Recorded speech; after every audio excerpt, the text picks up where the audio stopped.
हरे कृष्णा। जगत गुरु श्रील प्रभुपाद की जय। तो हम श्री पुंडरीक विद्यानिधि की महिमा के बारे में चर्चा कर रहे हैं। तो 3 भागों में हमने चर्चा करनी है। एक भाग हम ऑलरेडी बात कर चुके हैं कि पुंडरीक विद्यानिधि कौन है और वो कैसे नवद्वीप आए। अब नवद्वीप आगमन होने पर क्या लीलाएं हुई, क्या क्या घटनाएं हुई, इस द्वितीय भाग में हम उसके ऊपर चर्चा करेंगे। तो जब पुंडरीक विद्यानिधि आए, रह रहे थे नवद्वीप में, तो एक दिन मुकुंद दत्त जो है वो गदाधर पंडित के पास गए और गदाधर पंडित को बोला, चलो आपको एक परम वैष्णव से मिला के लाता हूँ। तो यहाँ पर अब बात चल रही है और मुकुंद दत्त कह रहे हैं गदाधर पंडित को, गदाधर पंडित सुनो सावधान है, सावधान होकर सुनो, मेरी बात को लाइटली मत लेना, ऐसे नहीं हो चलो बात आई गई हो गई, उड़ा दी बात। वैष्णव देखी थे ये वांछा तुम्हें मने, अगर तुम्हारे हृदय में एक अच्छे वैष्णव को देखने की इच्छा है तो चलो आज तुम्हारी इच्छा मैं पूरी कर देता हूँ। लेकिन सवाल ये है कि क्यों मुकुंद दत्त जो है वो गदाधर पंडित को बोल रहे हैं कि आओ चलो आपको एक वैष्णव से मिला के लाता हूँ। अगले प्रयाग में 47वें प्रयाग में मुकुंद दत्त अभिप्राय अपना प्रकट कर रहे हैं कि आखिर वो ऐसा क्यों कर रहे हैं, क्यों वो गदाधर पंडित को लेकर जा रहे हैं पुंडरीक विद्यानिधि के पास। और वो बोल रहे हैं, अद्भुत वैष्णव आज ही देखा वो तुम्हारे, आपको एक बहुत ही अद्भुत वैष्णव आपको दिखाऊंगा। क्यों दिखाऊंगा? मुझे उसके बदले में आपसे कुछ चाहिए। क्या चाहिए? सेवक करिया येन स्मरह हमारे, अगर आप मुझे अपना सेवक स्वीकार कर लेना, इसका जो मेहनताना है, जो कॉम्पनसेशन है कि मैंने आपको एक अच्छे वैष्णव से मिलाया, इसका मेहनताना, इसका कॉम्पनसेशन आप मुझे दे दो कि आप मुझे अपना नौकर, अपना दास आप स्वीकार कर लो। अपने मन में जब भी आप मेरा स्मरण करो तो सोचना ही मेरा नौकर है मुकुंद। कितनी मतलब वैष्णव एटिकेट्स की मतलब क्या मतलब बात ही चल रही है बेसिकली। और फिर गदाधर पंडित जो है उनके मन में जिज्ञासा थी उनसे मिलने का, चलो चलते हैं। महाप्रभु से भी सुन रखा था। पहुंच गए उनके घर में, घर देखा विलासिता से पूर्ण। और जब पुंडरीक विद्यानिधि आए और मुकुंद दत्त ने उनको प्रणाम किया, मुकुंद दत्त ने प्रणाम किया तो गदाधर पंडित ने भी प्रणाम किया और गदाधर पंडित ने प्रणाम करके देखा उनको।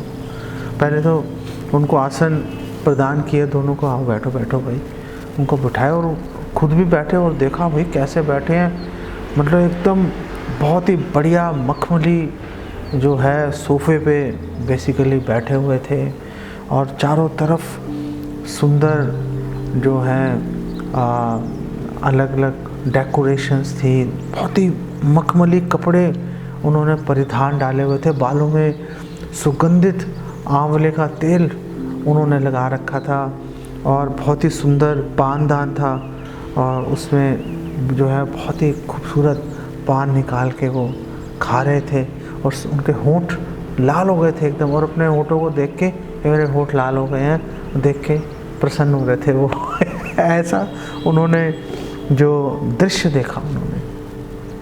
और ये गदाधर पंडित देख रहे हैं, वो अच्छा ये ऐसा चल रहा है तो वहाँ पे 65वें प्रयाग के अंदर बता रहे हैं, भक्ति र प्रभावे देह मदन समान, क्योंकि उनके देह में, पुंडरीक विद्यानिधि के देह में स्वयं भक्ति देवी विराजमान है, इसलिए उनका जो शरीर है बहुत ही सुंदर, अत्यंत सुंदर और आकर्षक हो गया था, बिल्कुल जैसे कामदेव के समान।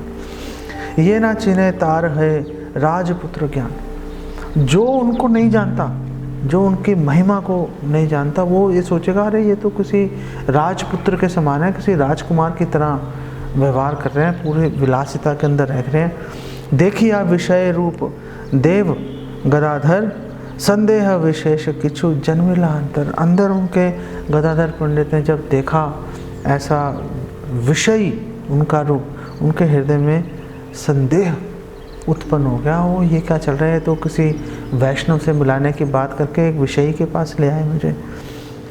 भारत वैष्णव सब विषय वेश, दिव्य भोग दिव्य वास दिव्य गंध केश। ये अच्छे वैष्णव मिलवाए इन्होंने, मतलब इनका तो हर चीज़ ही बड़ी विशेष, बड़ी बड़ी अद्भुत सी है। बहुत ही विलासिता पूर्व जो है पूर्वक वो भोजन कर रहे हैं, विलासिता पूर्वक वस्त्र पहने हुए हैं, बालों में गंध जो है केश के अंदर बहुत ही अद्भुत, बहुत ही महंगी विलासिता पूर्वक जो पूर्ण है वो उन्होंने बालों में तेल लगा रखा है। ये कैसे वैष्णव से मिलाया है। शून्यता भाल भक्ति आछिल इहाने, आछिला ये भक्ति से गेला दर्शने। जब मैंने इनके बारे में सुना था ये गदाधर पंडित अपने हृदय में सोचे ना, मैंने जब इनके बारे में सुना था तो भक्ति आछिला इहाने, इनके प्रति मेरे हृदय में बहुत श्रद्धा उत्पन्न हो गई थी मेरे हृदय के अंदर। लेकिन आछिला ये भक्ति से गेला दर्शने, लेकिन जैसे मैंने इनके दर्शन किए जो श्रद्धा मेरे हृदय में इनके प्रति आई थी उड़नछू हो गई, वो सत्वर तुरंत गायब हो गई, वो जो भक्ति मेरे हृदय में आई थी। बुझी गदाधर चित्त श्री मुकुंदानंद, विद्यानिधि प्रकाशिते करीला आरंभ। और जब मुकुंदत ने देखा गदाधर पंडित को, इसके हृदय में संदेह आ गया, तो अब श्री पुंडरीक विद्यानिधि की महिमा जागृत करने के लिए उन्होंने अब प्रयास अनुभव शुरू कर दिया। वो प्रयास आरंभ क्या किया, प्रयास उन्होंने भागवतम के श्लोकों का उच्चारण शुरू कर दिया।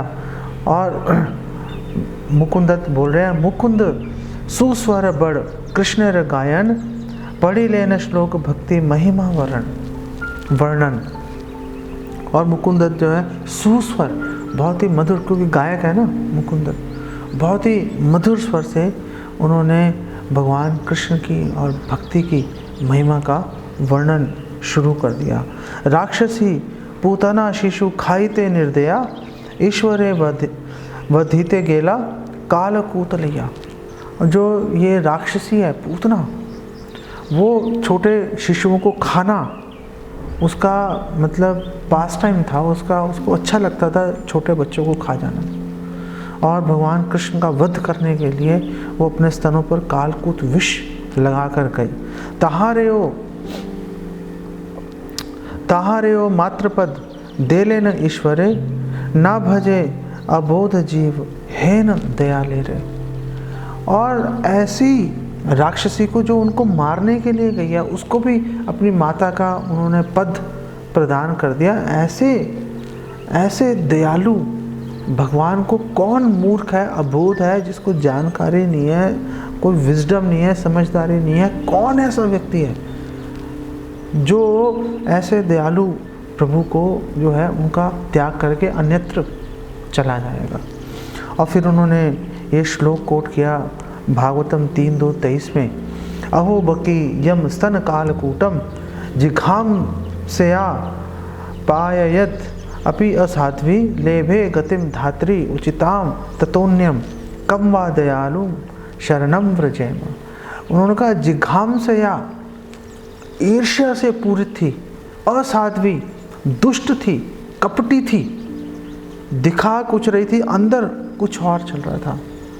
और वो जो ऐसी स्त्री जब वो गई भगवान कृष्ण को मारने के लिए, अपने स्तनों पर विष का लेप करके भगवान ने उसको भी अपनी माँ का दर्जा दे दिया। तो फिर ऐसा कौन व्यक्ति है जो अन्यत्र किसी और के शरण में जाएगा? मतलब क्यों ऐसे दयालु भगवान के शरण में आखिर क्यों कोई व्यक्ति नहीं जाएगा? पूतना लोक बाल घनी राक्षसी रुधिराशना, जिघाम से या अपि हरे स्तनम दत्वाप सदगतिम। पूतना जो है हमेशा जो बच्चे हैं उनका खून पीने के लिए लालायित रहती थी, और वो उसी इच्छा से भगवान कृष्ण को मारने आई थी। लेकिन क्योंकि उसने अपने स्तन भगवान को प्रदान किए दूध पिलाने के लिए, इसीलिए उसने परम सिद्धि प्राप्त कर ली। सदगति, इसको प्राप्त हो गई। शूलिलेन मात्र भक्ति योगेर वर्णन विद्यानिधि लागेलेन करी थे क्रंदन। अब जब वो श्लोक बोल रहे थे तो अब पुंडरीक विद्यानिधि सुन रहे थे उसको, और जैसे ही पुंडरीक विद्यानिधि ने भक्ति की महिमा का ये वर्णन सुना, तुरंत उन्होंने क्रंदन करना, उन्होंने रोना शुरू कर दिया। नयने अपूर्व वह श्री आनंद धार ये न गंगा देवीर हईला अवतार। और आँखों से ऐसे झरझर उनके अश्रु बह रहे थे जैसे स्वयं गंगा देवी जो प्रकट हो गई उनकी आंखों में।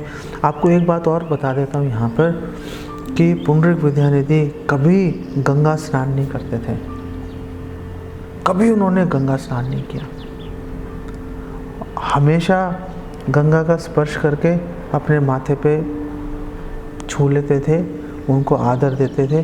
कभी गंगा नदी में उन्होंने प्रवेश नहीं किया। क्यों नहीं किया? क्योंकि उनको आदर देने के लिए अपने चरण माता गंगा को स्पर्श नहीं करा सकते, इसलिए कभी गंगा में प्रवेश नहीं किया उन्होंने। गंगा का एक तो वो छू के अपने माथे पर स्पर्श करते थे, और दूसरा जब भी भगवान का अर्चन, भगवान के विग्रह की उपासना करते थे तो गंगा जल से अपना शुद्धिकरण करके उपासना करते थे। पर इतना ही जो है गंगा माता से उनका व्यवहार रहता था। उसमें जाकर स्नान करना उनको बहुत दुख होता था। जो लोग उसमें मंजन कर रहे हैं, दांत साफ कर रहे हैं, बाल धो रहे हैं, अपना सारा जो कलमश है, दोष उनके अंदर गंगा माता में छोड़ रहे हैं, वो गंगा स्नान या गंगा माता का आदर अपने पाप से मुक्ति के लिए नहीं कर रहे थे, भगवान को संतुष्ट करने के लिए माता गंगा से व्यवहार कर रहे थे। ये बहुत ही महत्वपूर्ण बात है। अश्रुकम स्वेद मूर्छा पुलक हुंकार एक काले हयेला सबार अवतार। सारे अष्ट सात्विक विकार एक ही बार में उनके देह में जो है वो प्रकट हो गए। बोल बोल बलि महालागेला गर्जिते स्थिर हईते ना पारीला पड़ीला भूमि थे। स्थिर नहीं हो पा रहे थे, थर थर कांपना शुरू कर दिया। बोलो बोलो और बोलते रहो, और बोलते रहो, और बताओ, और बताओ, और भक्ति की महिमा का वर्णन करो। ऐसे बोलते हुए कांपते कांपते धड़ाम से जमीन पर जाकर गिर गए। लाठी आछा देर घाय यत एक संभार भांगिला सकल रक्षा नाही करवार।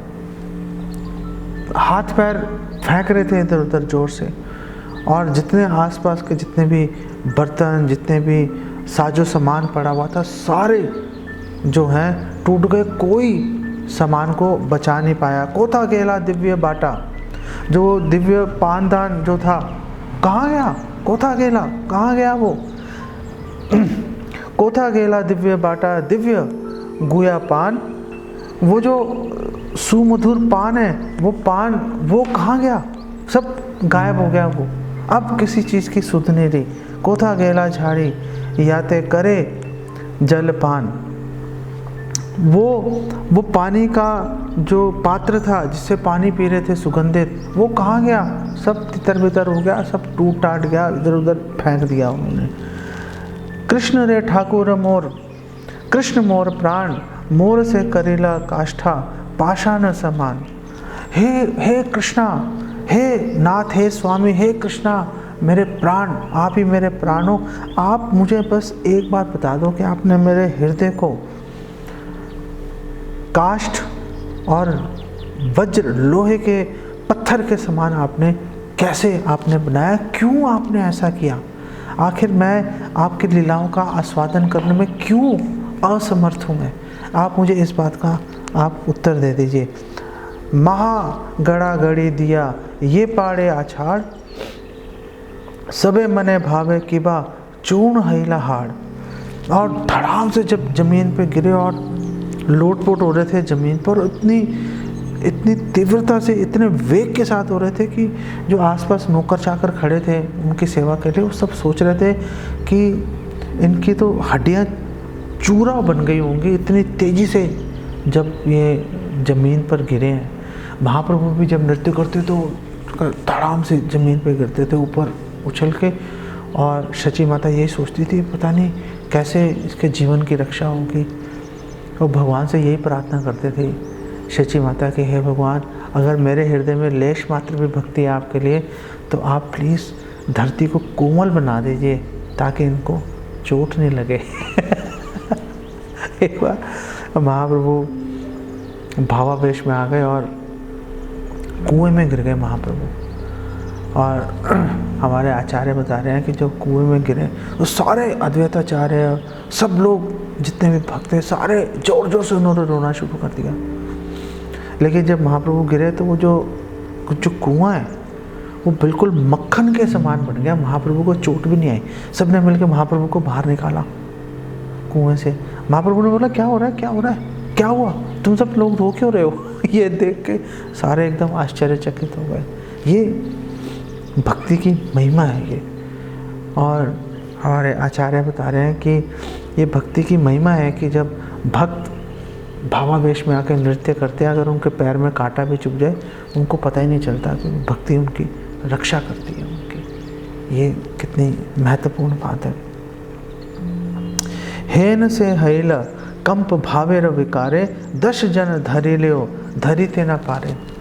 इतना विकार आ गया, इतना आवेग उनके शरीर में आ गया कि 10 लोग उनको पकड़ने की कोशिश कर रहे हैं, कोई उनको पकड़ नहीं पा रहा। ऐ मत कत क्षण प्रेम प्रकाशिया आनंदे मूर्छित है थाकेला पड़िया। और काफ़ी थोड़ी देर तक ऐसे ही तड़पते रहे वो प्रेम के अंदर, फिर मूर्छित हो गए। अब मूर्छित हो गए 3 घंटे तक ऐसे ही मूर्छित होकर पड़े रहे वो। तिल मात्र धातु नाही सकल शरीरे डूबी लेन विद्यानिधि आनंद सागरे। उनकी अगर आप नाड़ी चेक करोगे तो बिल्कुल जीवन का कोई लक्षण आपको उनके शरीर में नहीं मिलेगा। आनंद सागर में गोते लगा रहे हैं वो उस समय। देखी गदाधर महाहैला विस्मित तखन से मने बड़ हैला चिंतित। ये जब देखा गदाधर पंडित ने, ओ भैया ये क्या हो गया? तो एकदम से आश्चर्यचकित हो गए। आश्चर्यचकित भी हुए, लेकिन साथ ही साथ उनके हृदय में एक चिंता भी आ गई, चिंताग्रस्त हो गए उसको देख के। हेन महाशय आमे अवज्ञा करेलू कौन व अशुभ क्षणे देखिते आइलू। ओ कौन सी घड़ी थी अशुभ घड़ी के मैं इनको देखने के लिए आ गया, इनके दर्शन। क्यों ऐसा बोल रहे हैं कि वो ये विनम्रतावश ये सोच रहे हैं कि मैं योग्य नहीं था इनको देखने के लिए, मुझे देखने नहीं आना चाहिए था। जैसे नारद मुनि ने जब हनुमान जी को बोला चलो मैं जा रहा हूँ द्वारका, आप भगवान कृष्ण के दर्शन कर लेते हैं। हनुमान जी ने कहा मैं तो भगवान राम जो मर्यादा पुरुषोत्तम है उनकी लीलाएं देख के मैं भ्रमित हो जाता हूँ। भगवान कृष्ण को देखूंगा, उनकी लीलाएं देख के तो पता नहीं मेरा क्या हाल होगा। मैं तो यहीं पे सुरक्षित हूँ, मुझे तो राम नाम लेने दो भैया, आपने जाना आप चले जाओ। कितनी विनम्रता प्रदर्शित कर रहे हैं कि ओ मैं योग्य नहीं हूँ उनको देखने के लिए, मैं देख लूँगा, दिमाग खराब हो जाएगा मेरा। और तब गदाधर पंडित ने मुकुंद दत्त को बहुत धन्यवाद दिया कि आपने मुझे एक परम वैष्णव से आपने मुझे मिलाया। और फिर उन्होंने अपने जो अपराध हो गया था उनसे, जो वो सोच रहे थे कि अपराध हो गया, उसके निवारण का भी उन्होंने उपाय खोजा कि क्या करूं मैं। अब दूसरा जो जब नवद्वीप में अभी तक महाप्रभु से मिले नहीं थे पुंडरीक विद्यानिधि, अब पुंडरीक विद्यानिधि चुपके से सीक्रेटली जाकर महाप्रभु से मिलने के लिए गए। और जब महाप्रभु के सामने गए तो दंडवत करने के लिए झुके, दंडवत कर नहीं पाए। और चैतन्य चरितामृत मध्य लीला 7:125 में लिखा है दंडवत प्रभु रे न पारिला करे थे आनंदे मूर्छित हाया पड़ीला भूमि थे। वो दंडवत करने गए थे लेकिन दंडवत कर नहीं पाए, उससे पहले ही मूर्छित होकर जमीन पर गिर पड़े। और जब उनको चेतना आई तो अपने आप को उन्होंने अपनी भर्त्सना, अपनी निंदा करनी शुरू कर दी, अपने आप को उन्होंने कोसना शुरू कर दिया। और क्या बोल रहे हैं, कृष्ण रे पराण मोर कृष्ण मोरा बाप, मुई अपराधी रे कतेक देहताप। ओ कृष्णा, ओ मेरे प्राण स्वरूप कृष्णा, ओ कृष्णा मेरे पुत्र के समान कृष्णा, आप इस पापी को और आप कितना दंड दोगे ये बता दो। यहाँ पे ये बात बड़ी महत्वपूर्ण है कि यहाँ पे इस प्यार में शब्द आ रहा है कृष्ण मोरा बाप, कि बाप शब्द जो है वो पिता के लिए इस प्रयोग होता है, लेकिन यहाँ पर इसका जो ट्रांसलेशन है वो ट्रांसलेशन कर रहे हैं कि ओ कृष्ण मेरे पुत्र। ये बहुत महत्वपूर्ण बात है, इसको हमें याद रखना चाहिए। और इसीलिए आचार्यों की टीकाओं सहित ही किसी शास्त्र को पढ़ना चाहिए। अगर टीकाएं उपलब्ध नहीं है तो पढ़ने से प्रॉब्लम हो सकती है, ठीक से समझ नहीं पाएंगे। निज प्रियतम जाने श्री भक्त वत्सल, सभ्रम में उठिया कोले कैला विश्वंबर। और जब महाप्रभु ने देखा हो मेरे प्रिय बांधव आ गए हैं, तो महाप्रभु एकदम उठे, उनको उठाया महाप्रभु ने और उनका आलिंगन कर लिया। अब आलिंगन भी देखो, आलिंगन देखो, अब जो ये चैतन्य भागवत मध्य खंड में जो बताया गया, आलिंगन कैसे कर रहे हैं। पुंडरिक बाप बलि कांदे न ईश्वर, बाप देखी लाम आजी नयन गोचर। और महाप्रभु जोर जोर से रोना शुरू कर दिया, महाप्रभु ने क्रंदन करना शुरू कर दिया। और महाप्रभु कह रहे हैं, हे पिता, हे बाप पुंडरिक विद्यानिधि, आज मैंने अपने पिता के दर्शन कर लिए, अपनी आँखों से मैंने दर्शन कर लिए, आज मेरा जीवन धन्य हो गया।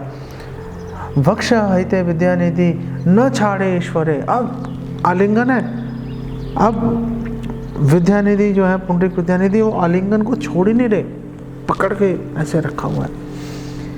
लीन हिला ये न प्रभु तहारे शरीर। और इतनी कस के आलिंगन किया कि जो लोग देख रहे थे उनको लग रहा था एक ही शरीर है, ऐसे लग रहा था कि महाप्रभु भक्त भगवान के शरीर में लीन नहीं हो रहा, भगवान ही भक्त के शरीर में लीन हो गए, महाप्रभु पुंडरिक विद्यानिधि के शरीर में लीन हो गए। और ये जो लीला है कि आलिंगन बद्ध हो गए, दोनों मूर्छित हो गए, प्रायः एकदम एक शरीर हो गए। 3 घंटे तक ये लीला चलती रही, बिल्कुल 3 घंटे तक आलिंगन बद्ध रहे। फिर दोनों को बाह्य चेतना आई। अब महाप्रभु पुंडरिक विद्यानिधि की इंट्रोडक्शन, लोगों को उनका परिचय दे रहे हैं। और महाप्रभु अब बता रहे हैं, इहार पदवी पुंडरीक विद्यानिधि, प्रेम भक्ति बिलायते गढ़ी लेन विधि। विधि भाग्य ने इनको गढ़ा है, भाग्य ने इनकी रचना की है। क्यों रचना की है? भक्ति का प्रचार करने के लिए, भक्ति बांटने के लिए, कि आप जाओ और भक्ति बांटो, आपका बस एक ही काम है, भक्ति बांटो, भक्ति बांटना। ये है वो पुंडरीक विद्यानिधि जिनको भक्ति ने खुद गढ़ा है अपने हाथ से भक्ति बांटने के लिए। जब सारी ये बातें चल रही थी तो गदाधर पंडित साथ खड़े थे। गदाधर पंडित ने महाप्रभु को बोला कि महाप्रभु अगर आप आज्ञा दें तो मैं इनसे दीक्षा लेना चाहता हूँ। ये उनका जो अपराध हुआ उनको समझ नहीं पाए थे, पहचान नहीं पाए थे, महिमा उनकी जान नहीं पाए थे, उसका निवारण अब दीक्षा लेकर कर रहे हैं। क्योंकि दीक्षा के समय गुरु शिष्य के सारे अपराध माफ़ कर देता है। दीक्षा काले शिष्य करे आत्मसमर्पण, सही काले कृष्ण तारे करे आत्मसम। सारे पाप खत्म करके जैसे भगवान शुद्ध हैं ऐसे ही उस शिष्य को भी शुद्ध बना देते हैं। ये विशेष प्रभाव है दीक्षा का, हर भक्त को दीक्षा लेनी चाहिए। गदाधर वाक्य प्रभु संतोष हैला, शीघ्र कर बलिते लागेला। जल्दी करो जल्दी करो। भगवान बहुत संतुष्ट हो गए महाप्रभु। महाप्रभु ने कहा फौरन दीक्षा लो, फौरन दीक्षा लो, तुम टाइम क्यों लगा रहे हो, तुरंत दीक्षा ले लो।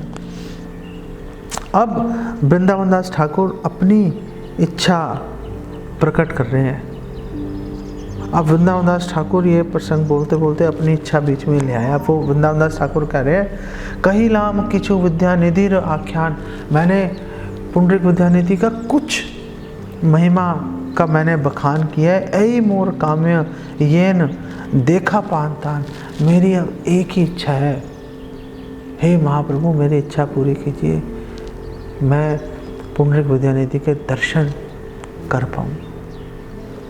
ये जो इच्छा है परम वैष्णव के शुद्ध भक्तों के दर्शन की इच्छा, यही परम कल्याण का साधन है। भगवान इसी से संतुष्ट होते हैं। अपनी भक्ति से भगवान इतने संतुष्ट नहीं होते, उनके भक्तों की, शुद्ध वैष्णव की अगर कोई भक्ति करता है, उनकी पूजा करता है, भगवान की पूजा को छोड़कर, अब भगवान तुरंत प्रसन्न हो जाते हैं। ये प्रसंग क्यों बताया गया है, क्यों वृंदावन दास ठाकुर ये सारा वर्णन कर रहे हैं? पुंडरीक गदाधर दुईर मिलन, ये पढ़े ये सुने तारे, मिले प्रेम धन। गदाधर पंडित और पुंडरीक विद्यानिधि का जो आपस में जो लीला है, आपस में जब वो मिले, उनका वार्तालाप हुआ, क्यों बता रहे हैं वो वृंदावन दास ठाकुर एक्सप्लेन कर रहे हैं। वृंदावन दास ठाकुर कह रहे हैं कि जो इसको पढ़ेगा, जो सुनेगा इसको, उसको कृष्ण प्रेम धन मिलना निश्चित है। अगर आप अभी तक मेरे साथ हो, अगर आप इसको सुन रहे हो, तो ये समझ लो कि वृंदावन दास ठाकुर का आशीर्वाद मिल गया आपको, कि आपको कृष्ण प्रेम धन मिलना सुनिश्चित हो गया आपको। यहीं पे इसको विराम देता हूँ। तीसरे भाग में हम बात करेंगे पुंडरीक विद्यानिधि की पुरी में, जगन्नाथपुरी में क्या उनके पास टाइम्स थे, उसके बारे में डिस्कशन करते हैं। जगत गुरु श्रील प्रभुपाद की जय। हरे कृष्णा।